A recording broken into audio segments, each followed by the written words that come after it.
വേണമെങ്കിൽ അല്ലെങ്കിൽ ഇങ്ങോട്ട് ചെന്നാൽ മതി. അടുത്താള് പേര് പറയാ, സ്ഥലം പറയാം. അസ്സലാമു അലൈക്കും. എന്റെ പേര് അൻസാർ എന്നാണ്. ഞാൻ ചൂരക്കോട് നിവാസിയാണ്. ഇവിടെ 3 കിലോമീറ്റർ. ഞാൻ ഒരു പണ്ഡിതനോ അല്ലെങ്കിൽ കൂടുതൽ അറിവുള്ള ആളല്ല. എങ്കിലും സാദരീകമായി ഇവിടെ എത്തിപ്പെട്ടപ്പോൾ എനിക്ക് ഈ പ്രസംഗം ശ്രദ്ധിക്കാൻ കഴിഞ്ഞു.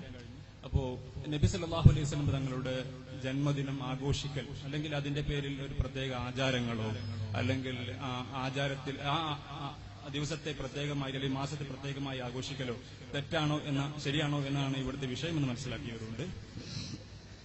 ഞാൻ ഞാൻ കേട്ടത് സുന്നി പണ്ഡിതന്മാരിൽ നിന്ന് നബി സല്ലല്ലാഹു അലൈഹി വസല്ലം ജനിച്ചപ്പോൾ നബിയുടെ പിതാവിന്റെ ബന്ധു, ഞാൻ മനസ്സിലാക്കുന്നു അദ്ദേഹത്തിന്റെ എളാപ്പയാണെന്ന്, നബിയുടെ ജന്മദിനത്തിൽ സന്തോഷിച്ചതുകൊണ്ട് ഒരു മൃഗത്തിനെ അറുക്കുകയും ഒരു അടിമയെ മോചിപ്പിക്കുകയും ചെയ്തു എന്ന്. ഈ സംഭവം അദ്ദേഹത്തിന്റെ പാരത്രിക ജീവിതത്തിൽ പ്രത്യേക ദിനത്തിൽ ഗുണമുള്ളതാണ് എന്നും ഞാൻ സുന്നി പണ്ഡിതന്മാരിൽ നിന്ന് കേൾക്കാൻ കഴിഞ്ഞു. രണ്ടാമത്തെ കാര്യം, നബി സല്ലല്ലാഹു അലൈഹി വസല്ലം മദീനയിലേക്ക് ഹിജ്റ പോയപ്പോൾ ആ ദിനത്തെ കാത്തിരുന്ന മദീന നിവാസികൾ ദിവസങ്ങളോളം നബിക്ക് വേണ്ടി കാത്തിരിക്കുകയും ശേഷം നബി സല്ലല്ലാഹു അലൈഹി വസല്ലം മദീനയിലേക്ക് എത്തിയപ്പോൾ അവര് പ്രത്യേക ദഫ്മുട്ട് അല്ലെങ്കിൽ അതുപോലുള്ള ആഘോഷം കൊണ്ട് വല്ലാതെ ആഹ്ലാദവാന്മാരായി പോവുകയും ചെയ്തു എന്ന്. ഈ സംഭവത്തെയോ നബി സല്ലല്ലാഹു അലൈഹി വസല്ലം തങ്ങളോ അദ്ദേഹത്തിന്റെ അനുചരന്മാരോ എതിർക്കുകയോ അല്ലെങ്കിൽ ശാസിക്കുകയോ ചെയ്തതായി അറിവില്ല. എനിക്കറിയില്ല, എന്റെ അറിവില്ലായ്മയാകാം. ഈ സംഭവങ്ങൾ തെറ്റാണോ അല്ലെങ്കിൽ നബി സല്ലല്ലാഹു അലൈഹി വസല്ലം തങ്ങളുടെ പേരിൽ ആഘോഷിച്ചതിന്റെ പേരിൽ നബിയുടെ പിതാവിന്റെ സഹോദരൻ അല്ലെങ്കിൽ പിതാവിന്റെ എളാപ്പ അങ്ങനെ ആരാവട്ടെ അവർക്ക് ഗുണം കിട്ടും എന്നുള്ള വാദം തെറ്റാണോ? അല്ലെങ്കിൽ നബി സല്ലല്ലാഹു അലൈഹി വസല്ലം തങ്ങൾ മദീനയിലേക്ക് എത്തിപ്പെട്ടപ്പോൾ ഈ ആഘോഷിച്ചത് തെറ്റാണോ? അല്ലെങ്കിൽ അത് ആ ദിവസം ആഘോഷിക്കാമെങ്കിൽ നമുക്ക് നബിയെ ലഭിച്ച റബീഉൽ അവ്വൽ മാസത്തിൽ എന്തുകൊണ്ട് ആഘോഷിച്ചുകൂടാ എന്നൊരു ചോദ്യം കൂടിയുണ്ട്. രണ്ടാമത്തത് പറഞ്ഞത് ഹദീസിലും ചരിത്രഗ്രന്ഥങ്ങളിലും രേഖപ്പെട്ട സംഭവമാണ്. ഒന്നാമത്തേത് അങ്ങനെ പ്രാമാണികമായി സ്ഥിരപ്പെട്ട ഒരു സംഭവമല്ല. ഒന്നാമത്തേത് അബൂലഹബ് ആണ് പരാമർശിക്കപ്പെട്ട വ്യക്തി. ആ അബൂലഹബിന് നരകശിക്ഷയിൽ ഇളവുണ്ട് എന്ന് പറയപ്പെടുന്ന സംഭവമാണ് സാധാരണ അത്തരം ഉസ്താദന്മാരുടെ പ്രഭാഷണങ്ങൾ കേൾക്കാറുള്ളത്. അത് യഥാർത്ഥത്തിൽ അങ്ങനെ ഉണ്ടെങ്കിൽ, അബൂലഹബിന് നരകത്തിൽ ഇളവുണ്ടെങ്കിൽ, ഇളവുണ്ട് എന്ന് നമ്മോട് പറയേണ്ടത് ഒന്ന് അള്ളാഹുവാണ്, 2 അള്ളാഹിന്റെ റസൂലാണ്. അള്ളാഹുവോ റസൂലോ ആണ് പറയേണ്ടത് അബൂലഹബിന് ഇന്ന കാരണത്താൽ നരകത്തിൽ ഇളവുണ്ട്. അത് അള്ളാഹുവോ റസൂലോ പറഞ്ഞിട്ടില്ല, അങ്ങനെ എവിടെയും ഉദ്ധരിക്കപ്പെട്ടിട്ടില്ല. ഇനി തിരിച്ചു പറയുകയും ചെയ്തു. നമുക്ക് എല്ലാവർക്കും അറിയാവുന്ന, താങ്കൾ ഒരു പണ്ഡിതനല്ലെങ്കിലും താങ്കൾക്ക് പോലും അറിയാവുന്ന സൂറത്താണല്ലോ തബ്ബത് യദാ അബീ ലഹബിൻ വതബ്ബ് എന്ന അധ്യായം. അതിൽ പഠിപ്പിച്ചെന്താ? തബ്ബത് യദാ അബീ ലഹബിൻ വതബ്ബ്, അബൂലഹബിന്റെ 2 കൈകളും നശിക്കട്ടെ, അത് നശിച്ചിരിക്കുന്നു. മാ അഗ്നാ അൻഹു മാലുഹു വമാ കസബ്, അവന്റെ സമ്പാദ്യമോ അവന്റെ സ്വത്തുക്കളോ അവന് ഉപകരിച്ചില്ല. സയസ്ലാ നാറൻ ദാത ലഹബ്, ജ്വലിക്കുന്ന നരകാഗ്നിയിൽ അവൻ കടന്ന് എരിയുക തന്നെ ചെയ്യും. ഇത് അവനെക്കുറിച്ച്, അബൂലഹബിനെ കുറിച്ച് അള്ളാഹു നമ്മെ പഠിപ്പിച്ചതാണ്. അപ്പൊ അബൂലഹബ് നരകത്തിലാണ് എന്നും അബൂലഹബിന് 2 കൈകളും നശിച്ചുവെന്നും അബൂലഹബിന്റെ സ്വത്തോ സമ്പാദ്യങ്ങളോ അവന് ഉപകരിച്ചില്ല എന്നും വിശുദ്ധ ഖുർആനിൽ വ്യക്തമായി പറഞ്ഞു. ഇനി അതിനപ്പുറം ഇതൊക്കെ ഉണ്ടെങ്കിലും അവന്റെ ഒരു സമ്പാദ്യം ഉപകരിച്ചുവെന്ന് റസൂലുള്ളാഹി പറഞ്ഞാൽ നമുക്കത് അംഗീകരിക്കാം. പക്ഷെ അത് പറഞ്ഞിട്ടില്ല. അള്ളാഹു പറഞ്ഞാൽ അംഗീകരിക്കാം, അതും പറഞ്ഞിട്ടില്ല. പിന്നെ ഒരു സ്വപ്ന കഥയുണ്ട്. അബൂലഹബിന്റെ വഫാത്തിനു ശേഷം അബൂലഹബിന്റെ കുടുംബക്കാരൻ സ്വപ്നം കണ്ടു എന്നാണ്. റആഹു ബഅദു അഹ്ലിഹി, അബൂലഹബിന്റെ ഒരു കുടുംബക്കാരൻ അബൂലഹബിന്റെ സ്വപ്നം കണ്ടു വളരെ മോശമായ അവസ്ഥയിൽ. അപ്പൊ ചോദിച്ചു അബൂലഹബിനോട്, എന്താണ് നിന്റെ അവസ്ഥകൾ? അപ്പൊ അബൂലഹബ് പറഞ്ഞു, നിങ്ങളെ വിട്ട് പോന്നതിന് ശേഷം എനിക്ക് യാതൊരു ആശ്വാസവും ലഭിച്ചിട്ടില്ല, ഒരു ഖൈറും ഞാൻ കണ്ടിട്ടില്ല. എനിക്ക് ഇതിലൂടെ വെള്ളം നൽകപ്പെടുന്നു എന്നതല്ലാതെ ഞാൻ സുവൈബ എന്ന അടിമ സ്ത്രീയെ മോചിപ്പിച്ചതിനാൽ. ഇത് ആര് പറഞ്ഞു? അബൂലഹബ് പറഞ്ഞു. ഏത് അബൂലഹബ്? സയസ്ലാ നാറൻ ദാത ലഹബ് എന്ന് പറഞ്ഞ, തബ്ബത് യദാ അബീ ലഹബിൻ വതബ്ബ് എന്ന് പറഞ്ഞ ഒരു സമ്പാദ്യവും ഉപകരിക്കില്ല എന്ന് അള്ളാഹ് വിശുദ്ധ ഖുർആനിൽ വ്യക്തമായി പഠിപ്പിച്ച അബൂലഹബ് സ്വപ്നത്തിൽ വന്നിട്ട് ഒരാളോട് പറയാ എനിക്ക് അവിടെ ഇളവുണ്ട്. അതാണ് കഥ.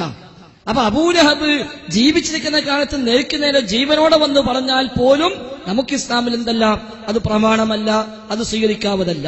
എങ്കിൽ പിന്നെ അബൂലഹബിന്റെ മരണശേഷം അബൂലഹബിന് ഒരാൾ സ്വപ്നം കാണുകയും ആ സ്വപ്നത്തിൽ അബൂലഹബ് ഇങ്ങനെ പറയുകയും ചെയ്തു എന്ന് പറഞ്ഞാൽ അത് ഇസ്ലാമിൽ ഒരിക്കലും ഒരു മാതൃകയല്ല, പ്രമാണമല്ല. മറ്റേത് അല്ലാഹു റസൂൽ മക്കയിൽ നിന്ന് ഹിജ്റ പോവുകയാണ്. മദീനക്കാരുമായി അല്ലാഹു റസൂൽ ഹജ്ജിന്റെ സമയത്ത് ഒരു കരാറുണ്ടാക്കി. ഹജ്ജിന്റെ സമയത്ത് മദീനക്കാർ ഹജ്ജനായി വന്നപ്പോൾ അവിടെ വെച്ച് സംസാരിക്കുകയും അവരുമായി ദീനീ കാര്യങ്ങൾ പറയുകയും അവരിൽ ഏതാനും ആളുകൾ ദീന് സ്വീകരിക്കുകയും നബിതങ്ങളും സ്വഹാബത്തും ഇവിടെ അനുഭവിക്കുന്ന പീഡനങ്ങളും പ്രയാസങ്ങളും മനസ്സിലാക്കുകയും ചെയ്തപ്പോൾ അവര് പറഞ്ഞു, റസൂലെ താങ്കൾ അങ്ങോട്ട് പോരൂ, ഞങ്ങൾ താങ്കളെ സ്വീകരിക്കാം, നിങ്ങൾ ഞങ്ങളുടെ നാട്ടിലേക്ക് പോരൂ, എന്തിനാണ് ഇത്ര പ്രയാസപ്പെട്ട് ഈ നാട്ടിൽ കഴിയുന്നത്? അല്ലാഹു തആലയുടെ സമ്മതം കിട്ടാൻ വേണ്ടി അല്ലാഹു റസൂൽ കാത്തുനിന്നു. ആ സമ്മതം കിട്ടിയപ്പോൾ അല്ലാഹുവിന്റെ റസൂല് ഹിജ്റ പുറപ്പെട്ടു. മുഹറം മാസത്തിൽ ഹിജ്റക്കുള്ള ഒരുക്കങ്ങൾ തുടങ്ങി. റബീഉൽ അവ്വൽ മാസത്തിലാണ് അല്ലാഹുവിന്റെ റസൂൽ ഹിജ്റയുണ്ടായത്. അങ്ങനെ ഹിജ്റ ചെന്ന് മദീനയിലേക്ക് നബി തങ്ങൾ പുറപ്പെട്ടു. ആ അല്ലാഹുവിന്റെ റസൂലിനെ സ്വീകരിക്കാൻ വേണ്ടി മദീനക്കാർ എന്നും വന്ന് കാത്തു നിൽക്കും. അങ്ങനെ കുറെ സമയം കാത്തുനിന്ന് നബിതങ്ങൾ വരുന്നില്ലെന്ന് കാണുമ്പോൾ പിന്നീട് തിരിച്ചു പോകും. അങ്ങനെ റസൂൽ വരുന്നത് അവർ കാണുകയാണ്. സന്തോഷം കൊണ്ട് അവർ തുള്ളിച്ചാടുകയാണ്. അവർ റസൂലുള്ളാഹിയെ സ്വീകരിക്കുകയാണ്. അത് സ്ഥിരപ്പെട്ട സംഭവം തന്നെയാണ്. പിന്നെ അതിൽ പാടിയ പാട്ടും അതുമായി ബന്ധപ്പെട്ട കാര്യങ്ങളും അതിനൊക്കെ സനദിനെ കുറിച്ച് അഭിപ്രായ വ്യത്യാസം പണ്ഡിതന്മാർക്കിടയിലുണ്ട്. എന്നാലും ഹദീസ് ഗ്രന്ഥങ്ങളിൽ അങ്ങനെ സംഭവങ്ങൾ രേഖപ്പെടുത്തപ്പെട്ടിട്ടുണ്ട്. അതിൽ യാതൊരു തർക്കവും നമുക്കില്ല. അവർ ചെയ്ത് ശരിയല്ല എന്ന് പറയുന്നില്ല. അല്ലാഹുവിന്റെ റസൂൽ ഇന്ന് വന്നാലും നമ്മൾ അങ്ങനെ തന്നെയാണ് ചെയ്യേണ്ടത്. അല്ലാഹുവിന്റെ റസൂല് നമ്മുടെ നാട്ടിലേക്ക്, ഇന്ത്യയിലേക്ക്, കേരളത്തിലേക്ക് അല്ലാഹുവിന്റെ റസൂല് വരികയാണെങ്കിൽ തീർച്ചയായും നമ്മൾ ചെല്ലണം, കാത്തുനിൽക്കണം. മാത്രവുമല്ല നമ്മൾ അതിർത്തിയിൽ ചെന്ന് കാത്തിക്കാൻ പറ്റുമെങ്കിൽ അവിടെ കാത്തിക്കണം. കൂട്ടിക്കൊണ്ടുവരാൻ അങ്ങോട്ട് പോകാൻ പറ്റുമെങ്കിൽ കൂട്ടിക്കൊണ്ടുവരാൻ വേണ്ടി പോകണം. യാതൊരു തർക്കവുമില്ല. അല്ലാഹു റസൂല് മാത്രമല്ല, ആ നിലയ്ക്കുള്ള ഒരു സ്വീകരണമോ ആ നിലയ്ക്കുള്ള ഒരു സമീപനമോ തെറ്റാണ് എന്നല്ല പറഞ്ഞത്.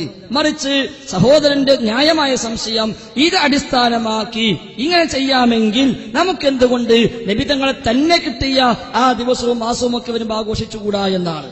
അത് എന്തുകൊണ്ടില്ല? ഈ സംഭവം അവിടെ സ്വീകരിക്കാമെന്ന സഹാബത്താണ്, സ്വീകരിക്കപ്പെട്ടതോ റസൂലും സഹാബത്തുമാണ്. അപ്പോൾ ഇതിലിടപെട്ട എല്ലാവരും സഹാബിമാരാണല്ലോ. സ്വീകരിച്ചതും സഹാബിമാർ, അങ്ങോട്ട് ചെന്നതും റസൂലും സഹാബത്തും.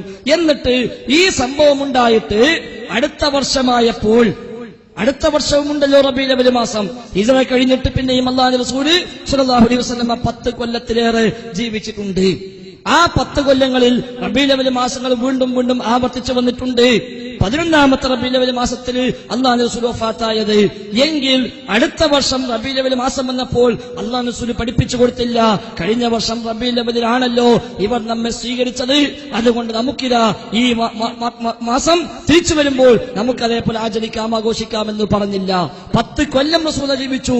ആ 10 കൊല്ലത്തിലേക്ക് എവിടെയും നബി തങ്ങൾ ഇത് മാതൃകയാക്കി അങ്ങനെ രീതി പഠിപ്പിച്ചില്ല.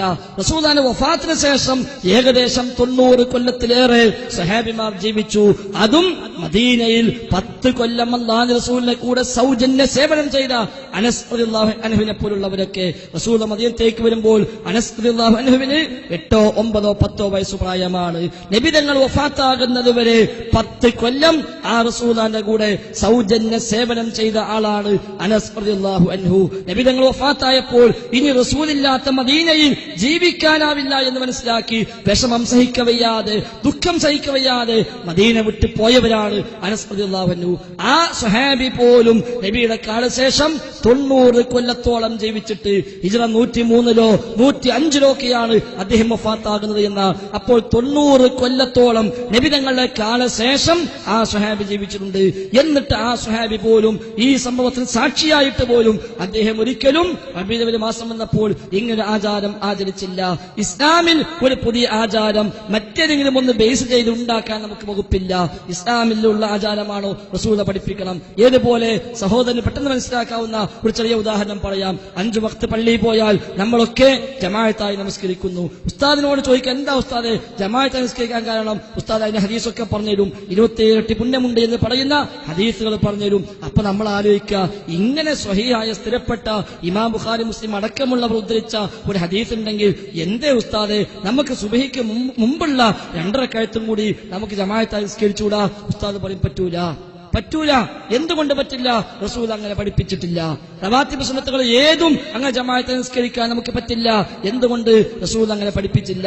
അപ്പൊ ഇബാദത്തിന്റെ വിഷയങ്ങളിൽ അള്ളാഹും റസൂലും എന്താണോ പഠിപ്പിച്ചത് അത് മാത്രമേ ചെയ്യാവൂ. അതിലേക്ക് ബേസ് ചെയ്ത് പുതിയ സാധനം ഉണ്ടാക്കാൻ പറ്റൂല. തിങ്കളാഴ്ച നോമ്പ് നമ്മൾ നോക്കുന്നു, എന്തുകൊണ്ട്? ഇത് ബേസ് ചെയ്തിട്ടല്ല, റസൂൽ പ്രത്യേകം പഠിപ്പിച്ചു തിങ്കളാഴ്ച നോമ്പ് സുന്നത്താണ് എന്ന്. എന്നാൽ അത് ബേസ് ചെയ്തിട്ട് റബീഉൽ അവ്വൽ 12 നോമ്പ് ഉണ്ടാക്കാൻ പറ്റുമോ? പറ്റൂല. ഒരാൾ പറയാ നബി തങ്ങൾ ജനിച്ച ദിവസം തിങ്കളാഴ്ച, അന്ന് നോമ്പുണ്ടായല്ലോ, എങ്കിൽ നബി തങ്ങൾ ജനിച്ച റബീഉൽ അവ്വൽ 12 ഞാൻ നോമ്പ് നോക്കിട്ടെ എന്നല്ലോ, പറ്റില്ല.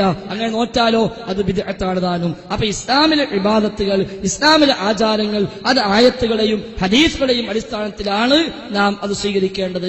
നബിയിൽ നിന്ന് ദീനു പഠിച്ച സ്വഹാബത്താണ് അത് ജീവിതത്തിൽ പാലിച്ച് ആദ്യമായി നമുക്ക് മാതൃക കാണിച്ചു തരേണ്ടത്.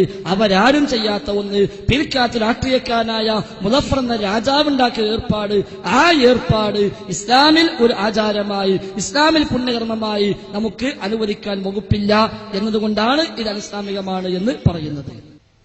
നേരത്തെ